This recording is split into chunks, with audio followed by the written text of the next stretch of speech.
or the city's website for the meeting link. To join by phone, dial 1-929-205-6099. The meeting ID is 853-6483-0438, and the passcode is 715114. The public may also view the meeting via Channel 16. We previously gave notice to the public of the necessary information for accessing the meeting through public postings. Instructions have also been provided on the City of Nashua's website and publicly noticed at City Hall and the Nashua Public Library. If anyone is having a problem accessing the meeting via phone or Channel 16, please call 603-589-3329 and they will help you connect. In the event the public is unable to access the meeting via the methods I just mentioned, the meeting will be adjourned and rescheduled. Please note that all votes that are taken during the meeting shall be done by roll call vote. We will start the meeting by taking roll call attendance when each member states their presence. Please also state whether there is anyone in the room with you during the meeting, which is required under the right to know law. Alderman O'Brien, would you please call the roll? Alderman at Large Michael B. O'Brien is present and in the chamber. Alderman at Large Laurie Wilshire. I am here in the chamber and I can hear everyone. Alderman Ernie Jaddy. I'm here alone and I can hear the proceedings. Alderman Jan Schmidt. I am present alone and can hear everyone. Alderman at Large Ben Clemens.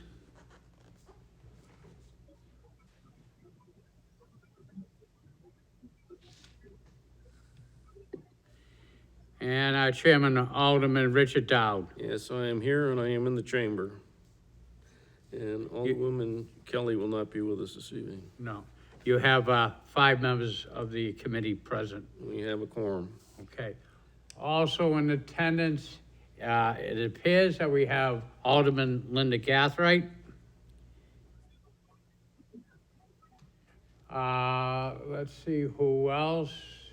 Bear with me. Alderman Lopez. I'm here. I'm at home. Skip Cleaver. And Alderman Cleaver. I think, and Alderman Lou. Thank you, yes. Okay.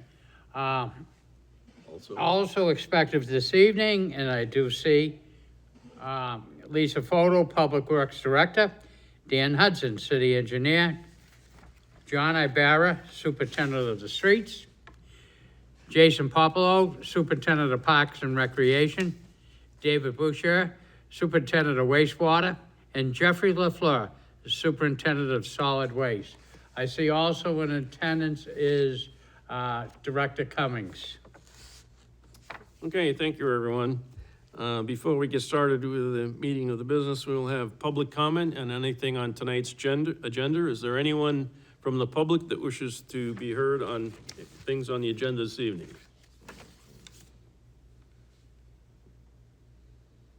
I see no members of the public, so none. Communications? There are none. Unfinished business? None. New business resolutions? None. New business ordinances? None. Tabled in committee? I would like to make a motion, Mr. Chairman, to take from the table R21-142 by roll call. Okay, please call the roll. Alderman Clemens, still not here, okay. Alderman Schmidt, Yes. Alderman Jettie, Yes. Alderman Wilshire, Yes. Alderman O'Brien votes yes. Alderman Dowd. Yes. We have 5 yeas, 0 nays. Okay, motion carries. R21-142 is on the table. Okay. Before us this evening is R21-142, relative to the adoption of the fiscal year 2022 proposed budget for the City of Nashua General Enterprise and Special Revenue Funds. A public hearing will be scheduled for 6/21/2021 at 7 p.m. in the Nashua High School North Auditorium. Okay, thank you. This evening, we're going to be discussing the Public Works and Engineering departments. Before we get started, Director Photo, would you like to do a lead-in? Sure. Thank you very much. Good evening, Chairman Dowd and members of the Budget Committee. Again, my name is Lisa Photo and I serve as Director of Public Works in our city. Thank you, Alderman O'Brien, for the introductions. I just want to add two people who are on this call, an important member of our senior staff, Carolyn O'Connor, our Finance and Administration Manager, who really is the one that put this budget together, and Andy Patrician, the Assistant Director of Public Works. We're here to present the budgets for the DPW departments, including administration and engineering, streets, parks and recreation, solid waste, and wastewater. We were given the guideline of 0% increase by the mayor. All of our departments have been able to adhere to that guideline with the exception of solid waste and wastewater due to permit requirements, which you'll hear more about. The total DPW budget before you tonight is $51,270,085. 28 million of that, or 55% of that, is wastewater. 10.2 million, or 20%, is solid waste. 7.6 million, or 15%, is streets. 3.6 million, or 7%, is parks and recreation. And 1.76 million, or 3%, is administration and engineering. This is about 1.3% for the general fund budgets, which include administration, engineering, streets, and parks and recreation. This is a 1.3% decrease over last year's budget. So with that, Alderman Dowd, if it's okay with you, we'll present the changes in your budget, in our budgets, and we'll begin with, as on the agenda, administration and engineering. Yes, Department 160, the revenue's on page 40, appropriations on page 195. You can do revenue if there's anything out of the norm. This is City Engineer Dan Hudson. There really is not much to note on the revenue. I'd be happy to entertain any questions about it. Does anyone on the committee have any questions relative to the revenue on page 40? Seeing none, we'll go right into appropriations on page 195. Thank you, Mr. Chair. I'm going to just call out a few highlighted changes here. So salaries and wages, there's an increase that's related to contractual changes. Fringe benefits, there's a reduction. That's due to changes in benefit selections. Property services, there's a small reduction, and that's in developing those, we followed the purchasing guidelines and historical usage. Other services, net reduction overall, but a small increase in line 55118, telephone cellular, and that's related to increasing use of mobile technology such as iPads and the like for our in the field operations. Mm-hmm. And then as a effort to balance budgets here, we've reduced lines 71228 computer software slightly. Be happy to address any questions.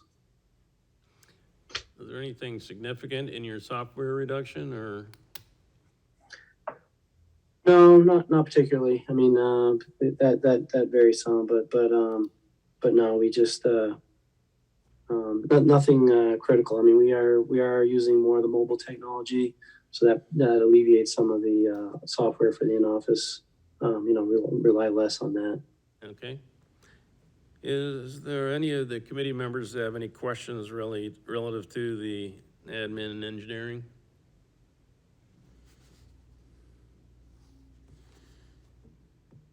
Not seeing anyone. Thank you. Pretty easy, right, Dan? The next department is 161, Street Department. Revenues on page 40 and 312, and appropriations on page 200. Superintendent evening. Ibarra. John Ibarra, Superintendent of Street Department. Mm-hmm. So our revenue is calculated based on historical, and really not much to say there. These stay about the same. We may get a little revenue through auctioning off some old out of service equipment. But the snow tow is the biggest number in that. And I would move on if there are no other questions here. Sure, go ahead. Okay. Salaries and wages, as our engineer Dan alluded to, that's contractual. Although in our budget and trying to make the proposed guidelines, we held back a driver and one mason. We left them unfunded for the fiscal 22. Fringe benefits, there was a little reduction there, again, by selection of health by the employees. Mm-hmm. Property services, again, a reduction, $21,913. That's utility adjustments based on the purchasing guidelines and historical usage. We also cut $25,000 out of our snow plowing services to meet the guidelines. Other services, 55 line, that'd be a modest increase of $1220. That's, again, iPad, cellular usage in the field. We put more electronics out there. And supplies and materials, line 61, that was raised $24,211. That's based on historical usage and the purchasing guidelines. And they're forecasting about a 23% rise in unleaded this year. That's it. I'll be happy to answer any questions. Are there any questions from the committee members? Not seeing any. Alderman Dowd? Oh, Alderman Jettie? Yeah, sorry. Sorry, I had trouble getting my video going. So I appreciate your reduction. I know that that you're trying hard to meet the mayor's goal and trying to lessen the impact on the taxpayers. But when you reduce 25,000 from snow plowing services, are you just crossing your fingers and hope you can do that? I mean, if we have... So I go back on my last 6 winters. We've always had a surplus in the contracted services. Contractors are getting it tougher to get, and our guys are towing the line there. So when I had to look through the budget and determine where we could actually afford to cut something, I thought we could make a minor adjustment there and hopefully survive.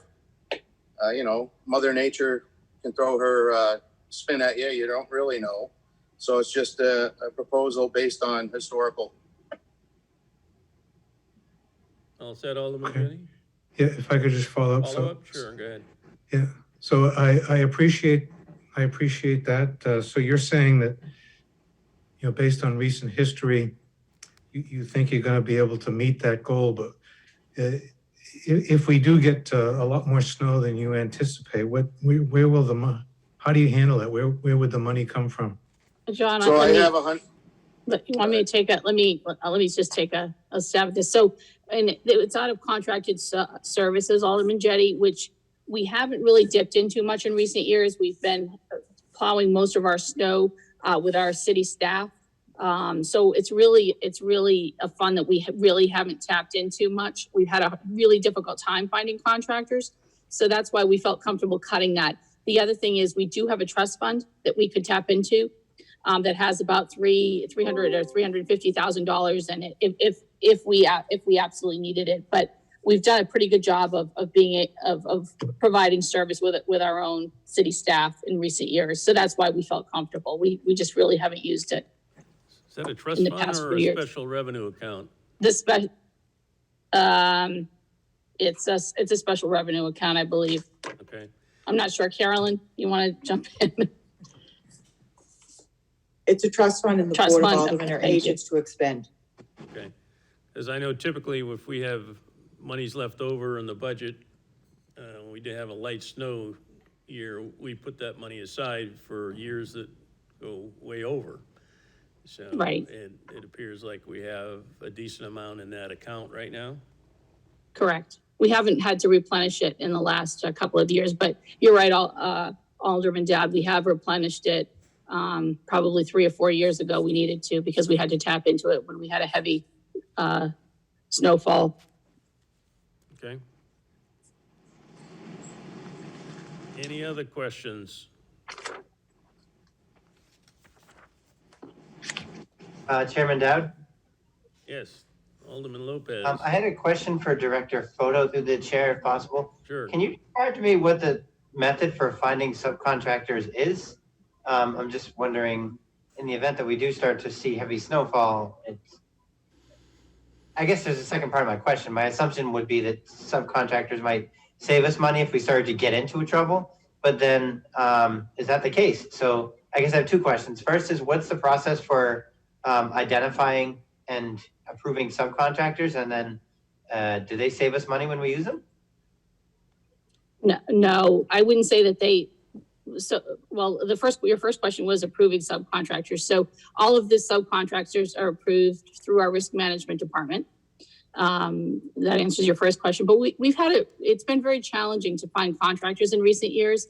The New Hampshire DOT actually pays a monthly stipend to contractors, which pays for their insurance and other things. So most of the subcontractors go to work for DOT. So it's been a challenge finding contractors to even work for the city, but we do have that trust fund in place. So I think we've only got, it's not a huge amount. Superintendent, what's the amount, the total amount in our budget for subcontractors?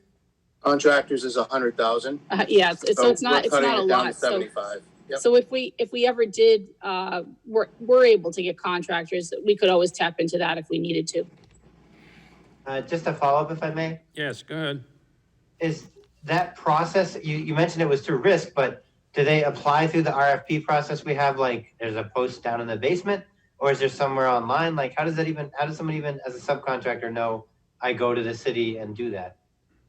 Superintendent, you want to Sure. answer that? So we'll post that on the New Hampshire Municipal Association site and various other social media announcements, as well as posted in the paper.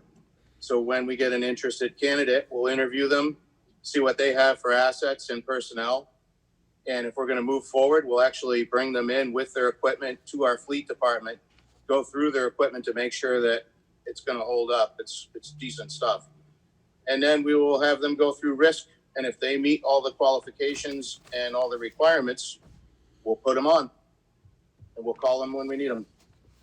Okay, I appreciate that. I was just curious about the process. All set? Yep. Okay, any other questions, street department? Just one on page 312, you just go through the revenues from the special road and highway fund and how that's adopted into your budget?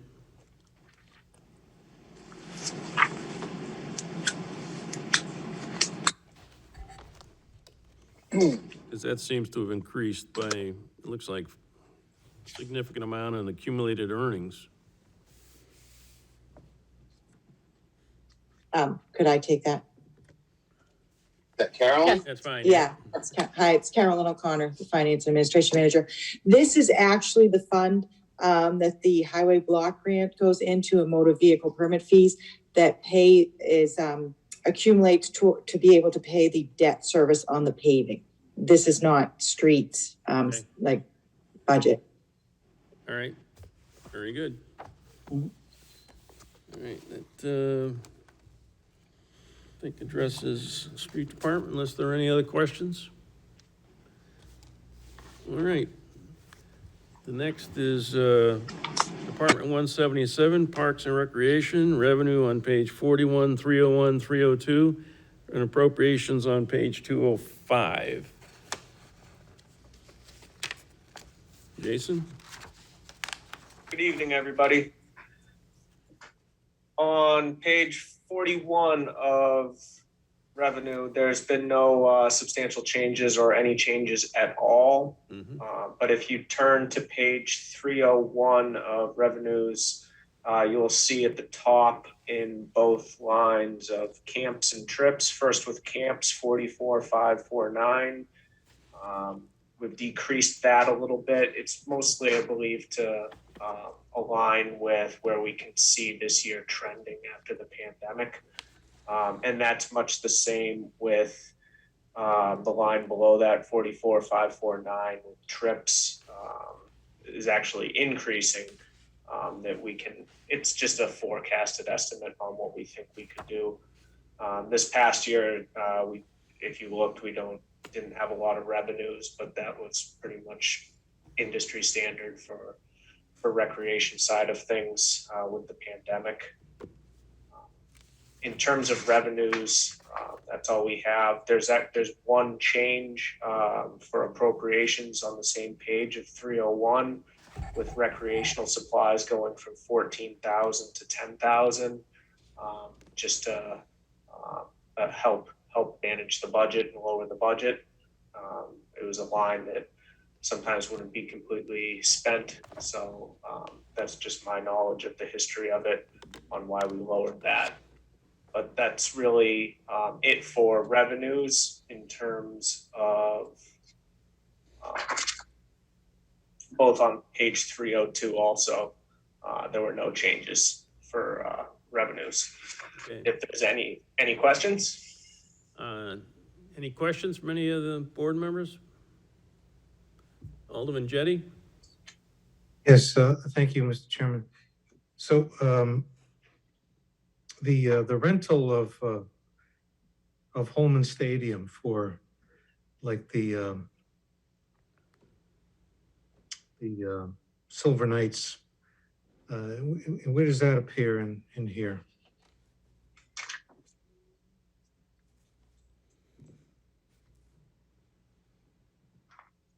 It's actually not on these pages. Carolyn, could you help me with that? I don't know.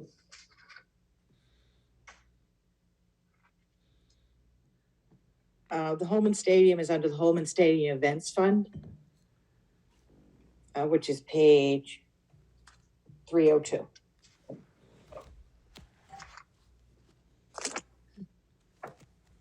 The rent's included in the $100,000. Okay, thank you. Yes, line 44,550, event fees, that would be where Holman Stadium's rentals are included. So the revenues on that line are down significantly this year, Yep, yes. okay? So I assume with COVID, things went down, things went up, but Director Fota, you were able to balance everything? Yes, we have. That's good. We have. We saved money on other things, including summer fun and 4th of July and large events of that nature. Okay. So now we have the appropriations on 205.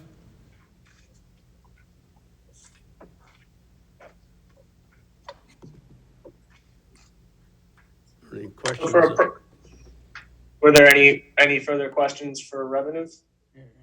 Alderman O'Brien? Well, I have it under, I just wonder if it's a good time. I'm just advocating for the people of Ward 9, St. Andrews Field. When I talked to your predecessor last year, it was the last, I guess, what I taught park is the proper terminology that's there, that was not yet repaired. And I know it's the last one on the list, and the people of Ward 9 are very good people. They're patient, but is there anything we could do with St. Andrews this year? Hopefully, maybe. Yes, we're actually working on that.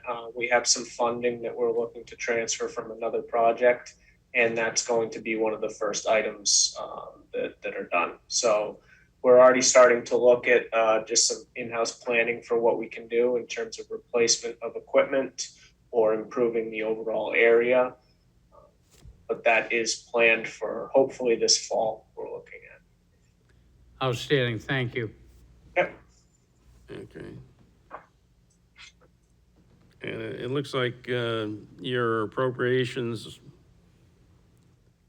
stay pretty level. For the most part, they stayed pretty level. There has been some changes. Wages full-time have increased. That was contractual. Same with most of the other parts of the division. There's one item that did go up under salary and wages. It would be wages temporary seasonal. We increased that for pool staff as we've been having a lot of trouble in past years drawing lifeguards mostly is the big one there. So we had to increase wages to draw the amount of people we needed to actually physically run the pools. So that's where that line increased. Have you been able to hire all of your lifeguards for this year? We have. We actually did very well towards the end. It was a little slow starting. I'm not sure if it was completely based around the pandemic and as things started to open up more and people felt a little more comfortable. But the positions are completely filled. We're going to have the pools at full capacity, full staff, full operations starting within the next few weeks. Okay. By the way, I want to thank you for getting those two containers in the field painted. Police department Absolutely. appreciates it as well. Okay, absolutely. And at some point, I want to talk to you about some benefits we may be able to help you with on that field, but that's for a later time. Of course. Yeah. And Director Photo, did you get that email I forwarded to you from some of the neighbors in Ward 2 relative to that field that was being used? Oh, was this a while back? It was on the weekend. Oh, no, I don't recall seeing that. There was an event, I'm trying to think of the name. Yes. Yes, and I have not spoke to Jason about that, but we will talk about it and I'll get back to you. Yeah, we don't need to. That sounds sort of strange, but. Yes. I mean, the neighbors were very nice about it, so, but they had Yeah. concerns. I can't say that I blame them. Okay, so anything else on Park and Rec? There's a Alderman few Jenny? more. There's a few more adjustments under appropriations. If you'd like me to touch on those first sure. before questions. So there were a few other increases, heating, gas, and water. That was by purchasing guidelines on increases they can see. One item, equipment rental, line 54,821, increased. Equipment rentals, it's mostly centered around all of our portable toilets. We've had to increase those over the past year due to the pandemic and just as programs and other things increase and more people start coming outside. So that line had to be increased for additional units. Under line 55 for telephone cellular, that increased much the same as some of the other departments for mobile devices, data plans, tablets and such to be more mobile friendly. And that really finishes it off on page 205. If you move to page 206,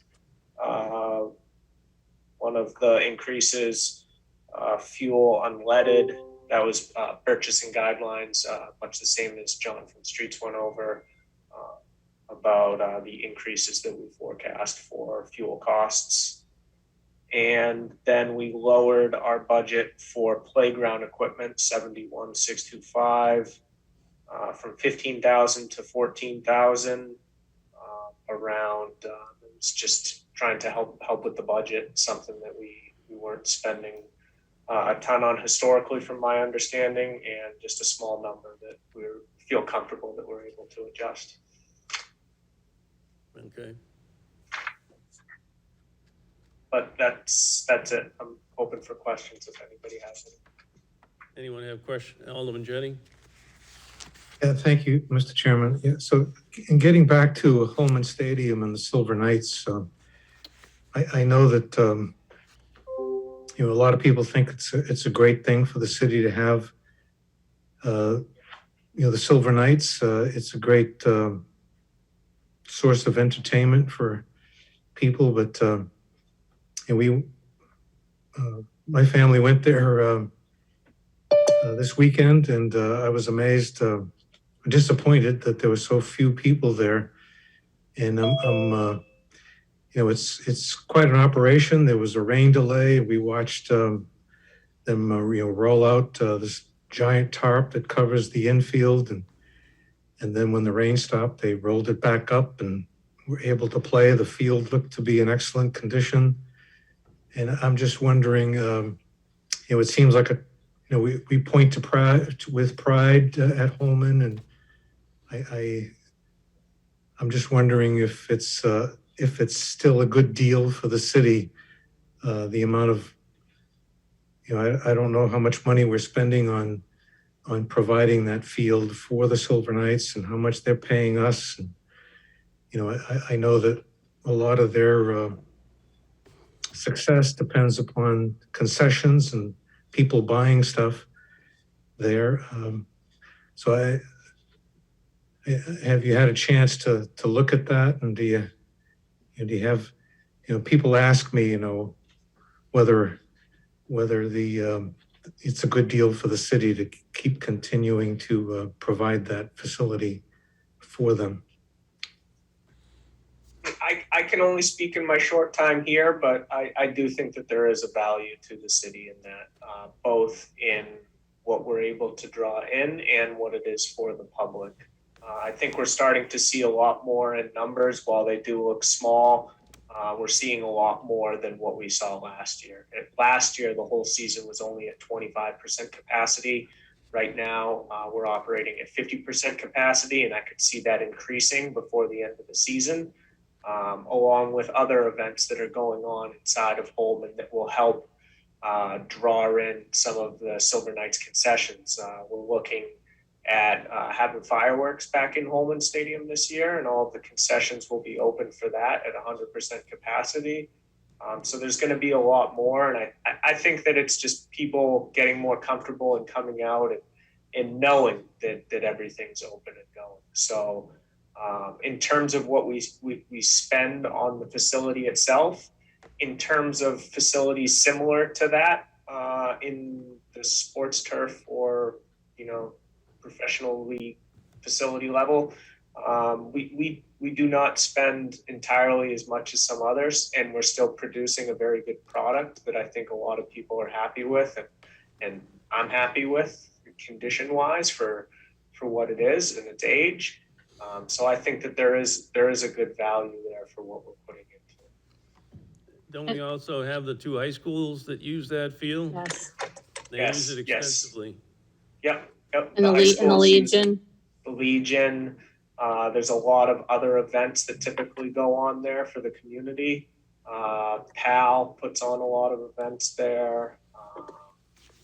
There's numerous things that the community uses. Even in normal years, there'll be playoff baseball for the high schools. I believe they also do some stuff with Cal Ripken and some of the other smaller Little League type stuff. So there's a lot of involvement for the community. It's a really, really well-used space that I know that the teams, especially the schools and everything, really appreciate, love being in such a facility like that. Okay. Yeah. So I understand the the value, and I know that other there's high schools and other groups use the fields as well, and but when once you have an opportunity to get into the more detail, it would be I would appreciate seeing an analysis of the cost of the facility, and whether or not how much of that can be allocated to them, to the Silver Knights, and what we're getting in return. Mm-hmm. I think it would be a useful analysis just to so people know that we're not subsidizing what in effect is a private business. Oh, Yeah, I guess I would be cautious about saying that. Boy, the Silver Knights have been a wonderful thing for Nashua. They've brought a great baseball. They have huge plans. They're growing the league that they're part of. Before this pandemic, boy, we really saw numbers increasing. People were coming out. The Credens have been absolutely wonderful to work with. And you know, we haven't had great luck with teams in the past, and the Silver Knights have just been tremendous to work with, and you know, Nashuans are just thrilled to have that level of baseball here in Nashua. I hear it all the time, and the programs that they're offering, even for younger kids, and they have some big ideas that unfortunately they weren't able to come to fruition because of the fact that you know, the pandemic hit. But I think we're going to see great things from that organization, and I guess I just wouldn't want to downplay how wonderful it is to have them here in Nashua. And you know, I think when we talk about the Silver Knights and you know, what they're doing at home, and you know, I don't think we should lose focus on the fact that stadium provides an incredible quality field for our 3 high schools, as well as the Legion and other groups. So I think that's as important, that our kids get to play on such quality turf. So I think if we're really looking at the value of home, and I see that as the greatest value, and the Silver Knights really help us supplement that and supplement the maintenance of Holman. So I guess I just want to throw that out there, that you know, they've just been a great organization to work with, and I think we're really, really fortunate to have them. So Okay. with that, I appreciate, move on. I appreciate everything you're saying, but, you know, it would be, I still would appreciate seeing the numbers. And I don't doubt anything that you've said. But you know, you know, when you say that it is well supported by Nashwans, you know, I know we've been just going through a pandemic, but I'm just wondering, you know, and hopefully their attendance will increase. But it would, you know, and if that's the case, it should all be demonstrated in the numbers. So I would like to see that.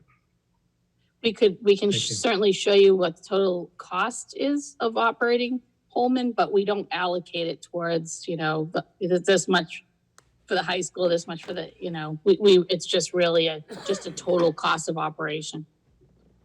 Because we would still have that cost, Alderman Jetty, whether the Silver Knights were here in Nashua or not. We'd still have those same operating costs, aside from maybe a little bit of overtime for games. But beyond that, the operating cost would remain the same. All set, Okay. Alderman Jenny? Yep, thank you. All right. Any other questions for Park and Rec? Thank you, Jason. All right, now we'll get into Department 168, Solid Waste Fund, appropriations on 281, revenues on 281, appropriations on 282. Dr. Foto, would you give a quick overview of, maybe you want to do them both at the same time, solid waste and wastewater user funds, just so the general public has an idea of what these are and how they operate from a financial standpoint relative to the budget, because they're a little different. Well, solid waste and wastewater are both enterprise funds. Wastewater is what we would call a true enterprise fund, and that the user rates completely support it. Solid waste, of course, is not, in the sense that we do have to subsidize the fund with appropriations from the general fund. And that's partly because we have collections. That's really the expensive part of it. So solid waste has 3 pieces to it. It has collections, the recycling center, and the landfill. So because of those things, we're not able to subsidize it completely with landfill revenue. So I think that kind of, does that answer your question? We can go into more I think it detail. does.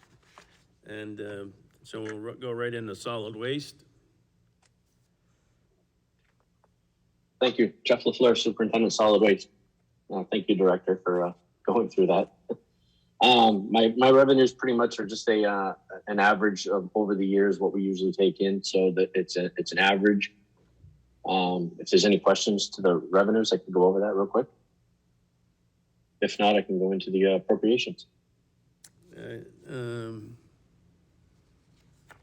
Yeah, I didn't see anything specific on revenues myself, but if anybody has questions on the revenues. All right, we'll go right into appropriations on 281.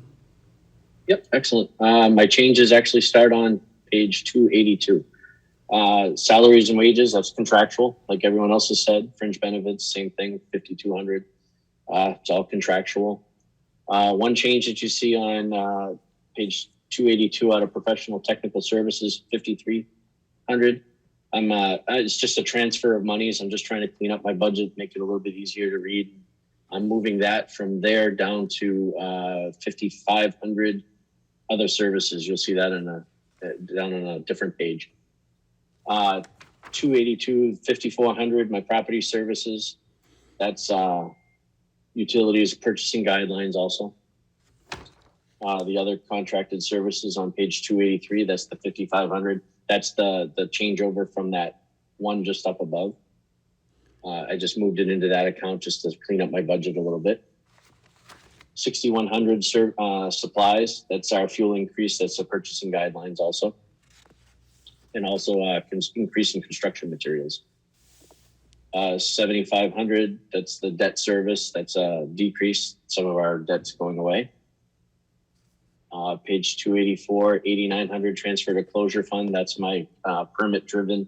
I have to add that every year towards my closure of my landfills. And then on 284, the capital outlay, that's a $750,000 request. That's the phase 3 continuation of the phase 3 landfill. That's going to be about $450,000 to get that all designed and go through the DES process. And phase 4 is the completion of the permit. That'll be about $300,000 of that. Other than that, that's just my major changes to my budget. Any questions from the committee members? Did you cover there was an increase, I might have missed it, what was it? Cleaning and janitorial supplies went up threefold. Yeah, we were, sorry about that, sir. Jeff LaFleur, Superintendent of Solid Waste. That's a big cost. We were getting a lot of our cleaning supplies during the COVID times. We're trying to keep that going within my landfill, trying to keep my trucks sanitized, trying to keep, all of the actual offices cleaned. We bumped that up for janitorial supplies. I wanted to keep it, clean it around the landfill. Okay, so that's COVID driven. Yep. I don't know if there's any chance that some of that could be covered under federal funding, but we shall see. The other was another item. I think it was on, maybe it's back on, it was on line 54600, vehicle repairs and maintenance went up 10K. Yes, sir. That was our my guidance from my fleet manager for parts and equipment coming in, repairs of the trucks. Okay, so costs are going up there. All right. And then lastly, on page 284, just as an explanation, the solid waste appropriations are $10,250,541, and the revenues are $5,061,633. So the amount subsidized by the general fund is $5,188,908. That's correct, sir. Any other questions? Alderman Jettie. Thank you, Mr. Chairman. So where do we stand on recycling? Do you have any good news about that? I actually do have some good news with that. We Oh, just good. finally, this month, we just got our bill. Actually, I just got it today, and we are not paying any for recycling right now being shipped out. Take that into account that we're also accepting some glass to offset that, but this month we are 0 going out. So the cost is definitely going down. Good. And so on an annual basis, how did we make out this past year? And what do you, where is that what are you planning for next year in the budget? Well, my budget, I have to budget for what was, in our contract. So I'm still budgeting at the $150 a ton because we don't know what could happen. That could be my total cost. So I budgeted my normal amount at my $150 a ton for about 4,500 tons of recycling. Okay. We were averaging about $70 or so. Wasn't that about the average for most of the year, Jeff? Yeah, most of the year was right around 70. So we didn't expend the full amount that we appropriated, but I still have to appropriate it in case the charges do come in. Any follow-up, Alderman Jettie? Okay. No, thank you very much. All right, Thanks for the good news. Thank you. okay. If there's no other questions on, Could I ask a question, please? Alderwoman Lou? yes, Thank you. Where is the revenue line? Is it at the back of the book? are you looking for Solid waste, Based revenue? solid page waste? 281. Did you say? Page 281. And is the recyclable revenue, I see, so Alderman Jettie had asked about the cost of recycling, not the revenue. Is that correct? Correct. All All set? right, thank you. The sale, All set, Alderman Lou? I am, but was there something that Mr. LaFleur wanted to clarify? well, yes, I was just going to clarify that the sale of recyclables is that's actually the sales of our recycling toters that we sell. So there's no revenues with recycling per se. That's the sale of the recycling carts that we sell. It's actually costing us, right? Exactly. Right. Okay, thank you. Actually, just one other question on the expense for the recycling. Are we actually processing as much tonnage of recyclables as we have in the past? Or have we stopped, or are we starting to use the landfill for some of them? We never landfilled our recycling. We won't until we get approvals for the Board of Aldermen, and we don't have any intention of ever doing that. Okay. Well, what happens when we can't find buyers? I thought at times that happened. We ship it out to Casella, who's under contract, and they find the buyers. We just ship the recycling out at the cost. Thank you. What's that? I'm all set. Alderman Lopez? Yeah, I just wanted to congratulate you on the good news regarding recycling. I know it's important, number one, to make sure we aren't just putting things in our landfill that we can otherwise be managing because we don't have unlimited landfill space. But I also know that it's also important to make sure that we're not costing the taxpayers an arm and a leg. I know we had built a giant shed last year, I guess, to store it from rainwater and that kind of stuff. Did that investment have anything to do with us improving the cost expenses? Like, my understanding, it was supposed to keep the weight of it down by not letting it get soaked in the rain? That's exactly right, sir. We keeping the weight up, the water weight and the snow off of it, it ships out at a lesser weight, and we don't have to pay for that water weight. Awesome. All right. Well, great job. I wanted to make sure that was kind of recognized for what it was. I'm glad Alderman Lou and Jettie have noticed it too, because recycling is something that a lot of people believe in Nashua. We probably have a lot more potential for it. But it's hard to find somebody who is is actually willing to recycle. So I'm glad we're starting to make some inroads into that. That's it. All right, we'll go to wastewater on page 291, 292. Good evening, Dave Boucher, wastewater superintendent. On page 291, revenue detail. There's an increase in the revenue detail, mostly due to the state aid and reimbursements. Also, the general obligations to the bond proceeds. I don't know if you have any questions on that section. Any questions from the committee members on page 291?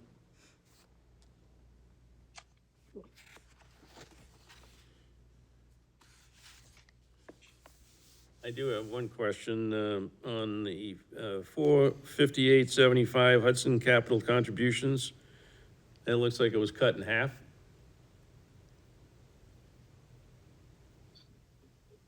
I don't know if the finance Hi. director on that. The Hudson Capital is actually based on what capital projects are completed that would be where Hudson contributes. So that can vary drastically depending what projects are done. Hudson contributes 12% to our certain capital projects. Okay. All right, good. Any other questions on 291? All right, going to wastewater operating budget. Okay, thank you. In section 51, salaries and wages, there is an increase there, mostly due to contractual obligations. I also have an increase in the professional and technical services section. It's a small increase. This is due to the accounting and auditing services. There's an increase in wastewater's share to the city auditor contract. And we have increases in the property services section. Heating gas, we looked at the historical usage. We're also following purchasing guidelines, so there's an expected increase there. Also in that same section, equipment repairs and maintenance is also an increase. We looked at historical data for the purchase of equipment. We did see an increase in cost in all the equipment purchases. We're also looking at future purchases, an increase in purchases and also an increase in cost. Okay, you had a significant drop in water. The water one is, we looked at historical data, but one of our invoices didn't come in yet. We had a brand new water meter installed in a new water booster station. We're gonna be invoiced on that one, so that should increase and fall in line with our historical data. But we are comfortable that our reduction will cover the cost of next year's usage. Okay. And other services, also we have a small increase in the data plans, phone data plans that we have. And also, we are also using iPads, more iPads in our wastewater facility. Moving down to supplies and materials, we have increases in unleaded fuel. We are looking at the anticipated increases, the current increases and the anticipated future increases. Also an increase in cleaning and janitorial supplies. We did see an increase in cost of the supplies that we currently buy. Also, some of the companies we buy from don't have some of the cleaning materials that we buy on a regular basis. So we've had to use new companies. Their costs are more expensive as well. Other expenses, the line for reserve for replacement. This is our wastewater equipment replacement fund. Looking at an increase there.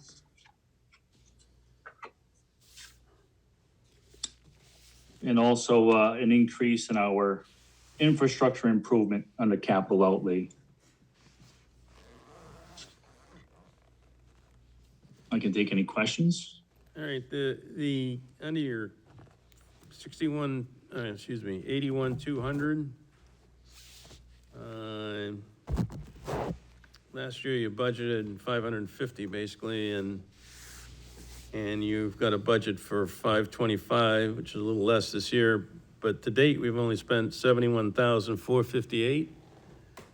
Yeah, we have projects in the works that are gonna fall under that line. Unfortunately, some of these companies are delayed to get started.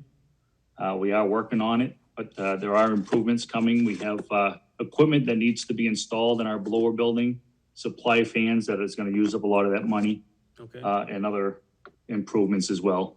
They just haven't hit that line yet. all right. So.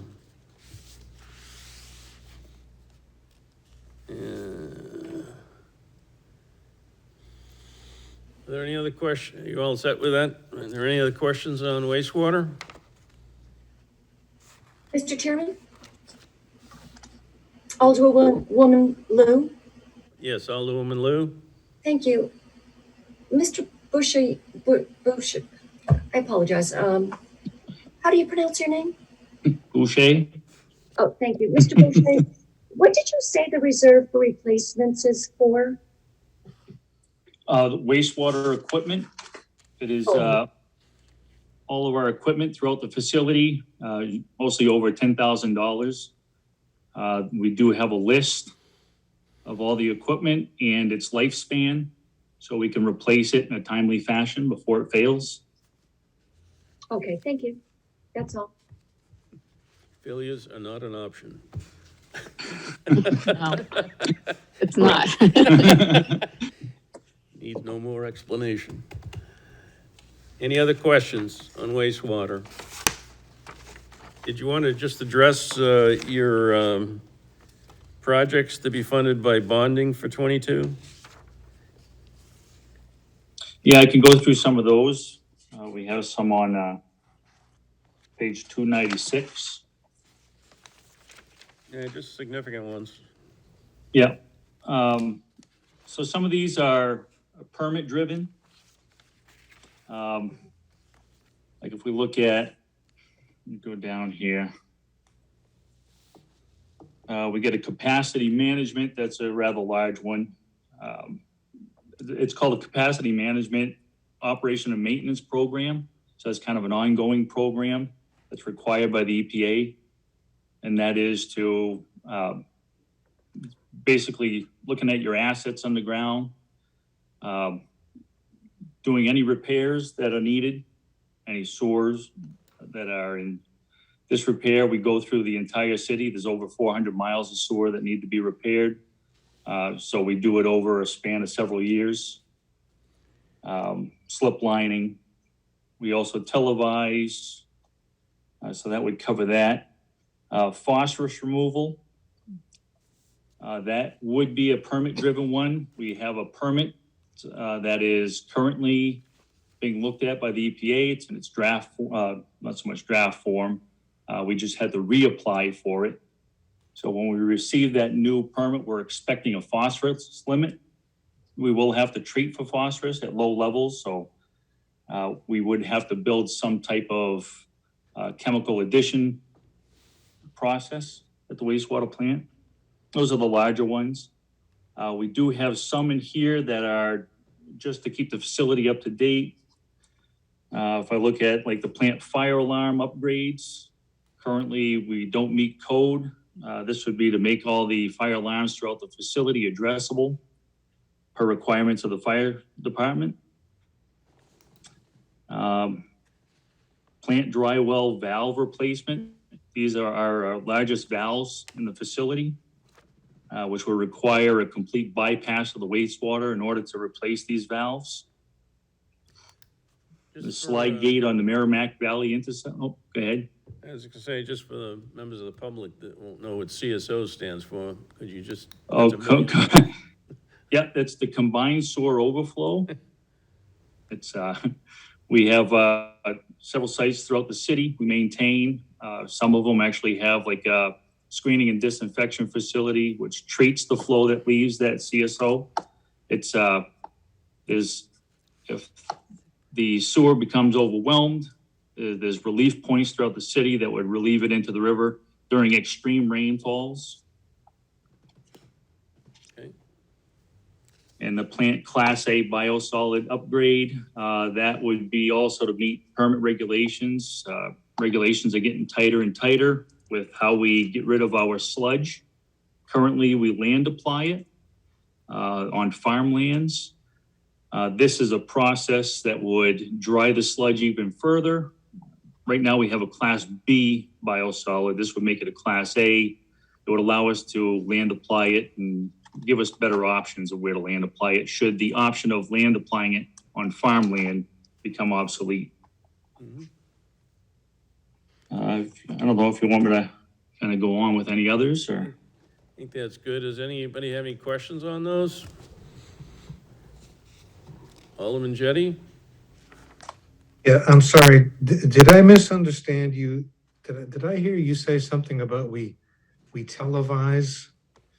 Did I misunderstand that word? No, Did you say- no, you didn't misunderstand that. Actually, all the sewers in the city, we televise. We have the capability of televising the sewer to investigate any damages in the pipes.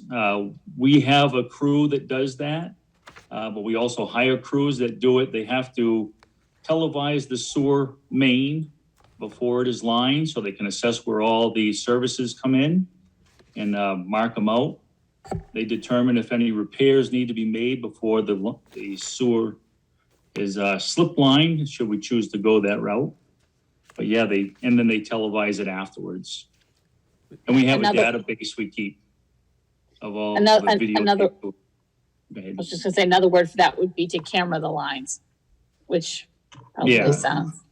Okay, Yeah, I was wondering if this was on channel 98, Yeah. whether this It is is in something I their could. presentation that they gave us. They gave us a really good presentation, which I think we all got.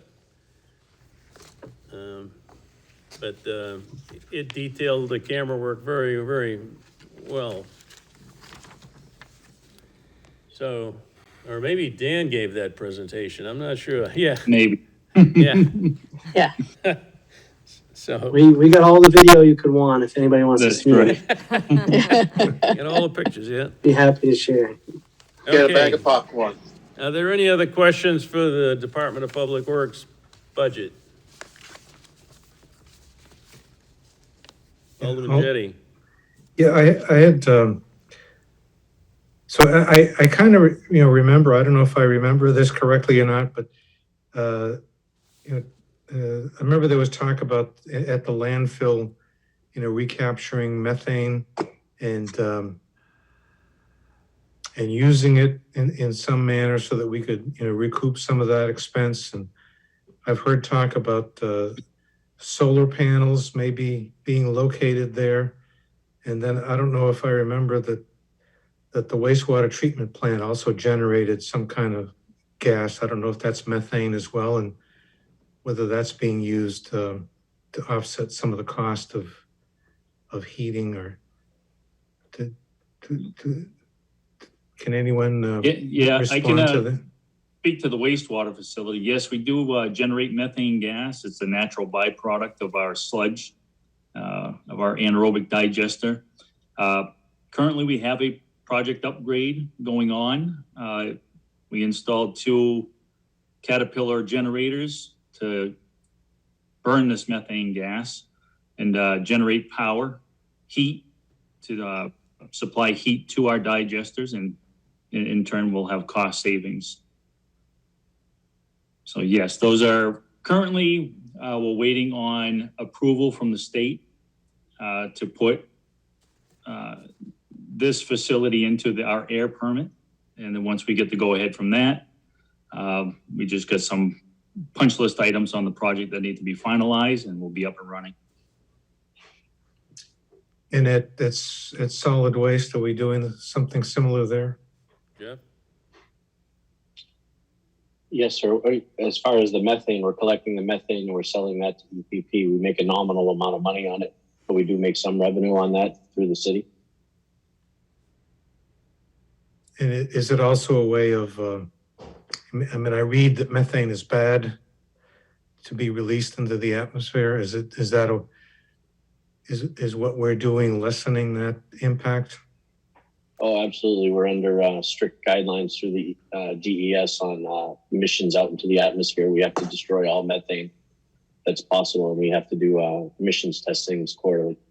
It improves the air odor in your ward, Alderman Jennings. Yeah, thank you. I appreciate it. And what about solar panels? Is that on the horizon? We did investigate that, and unfortunately, the amount of area that we need to do it would be right where the phase 4 landfill would be going. That would be the correct spacing and area that we would like to. We may look into it further, with upcoming projects, but right now, the biggest and the best prospectable area would be for where the phase 4 landfill is going. Okay, thank you. Maybe we can put it on top of the new building. Just a thought. Mr. Chair, over here. Oh, yes. All right. Any other questions? All right. Seeing none, Alderman O'Brien, do you have a, Yes, Mr. Chairman, I have a motion to table 21-142 by roll call. Alderman Schmidt, Yes. Alderman Jettie, Yes, Alderman Wilshire, Yes.